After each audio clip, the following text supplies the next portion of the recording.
What is your motto in life? Motto. Ang motto ko, nalaglag ko sa bus. Nalaglag. Ano? Nalaglag ko sa bus. Motto?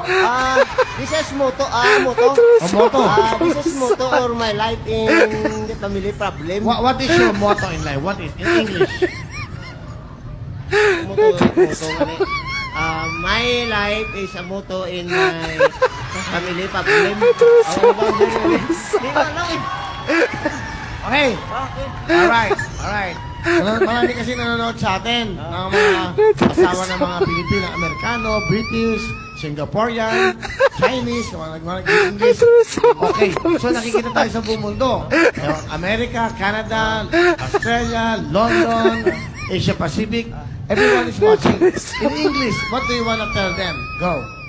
Then guys, watching Huawei from Philippines, go home to ano to? Masaya tayo. English. English. Mariwili. Ano nga ito man? Nakalimutan ko ng English eh.